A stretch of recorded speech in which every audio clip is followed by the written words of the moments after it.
Hi, this is Mary from Scrap Happiness Studio, and what I'd like to share with you today are some strategies for making scrap quilts. I make a lot of scrap quilts because I love scraps and I love sewing them together. So one thing that helps make good scrap quilt blocks is to have something repeating in all your blocks. And that could be one fabric that appears in all the blocks, one color. Um, I tend to look for exciting prints that I can cut out and use, and that's what I've done with these. I have made so many quilts with these blocks. These are 8.5 inch, and I've just used some of the prints from that thing as the center of these, and I really like how these come out. And I had this nice African print that really made wonderfully dramatic quilt blocks. Another thing I've done in my blocks just lately is I had loads and loads of tiny triangles left from trimming out binding pieces. So I made a lot of half square triangles with them. And I made a lot of these blocks. And so after you make a lot of blocks, the next thing to do is to sort them. And these ones I sorted by, these are kind of lights and homey kinds of colors. These ones were, first I sorted these. It turns out someone had given me these wonderful strips of these diagonally pieced strips that were so dramatic and wonderful, and there were so many of them that I ended up with enough blocks for a whole quilt, which I'll show you a little later. And then everything that didn't fit into those piles went into this pile, which I will work with later.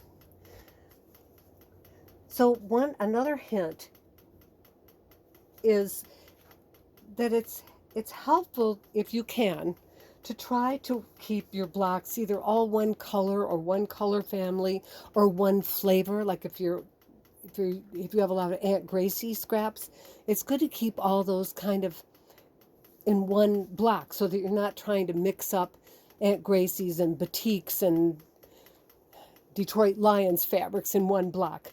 It's a little easier to work with them if they are of a certain flavor, value, or color.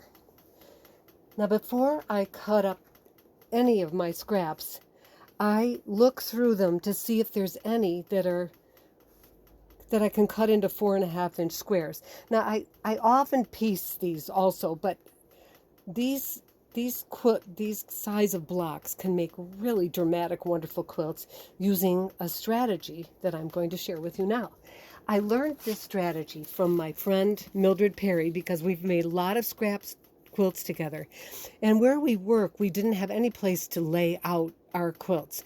But we learned that this diagonal set always makes a successful quilt.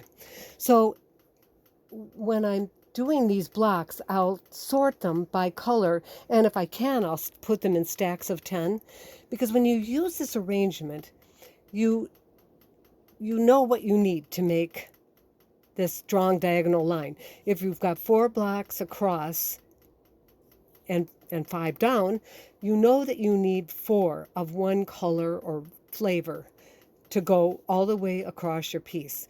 Now, if you were doing a 10 by 12 inch quilt, then you know you'd need to have 10 of these squares to get that strong diagonal. And these kinds of quilts are best chain pieced together. So I'm going to do a separate video on that. I learned how to do this from Eleanor Burns bajillions of years ago. But I find in my travels that not everybody knows how to assemble a quilt top this way. And I really like it because it's fairly straightforward. And I think that's it for this minute. Thank you.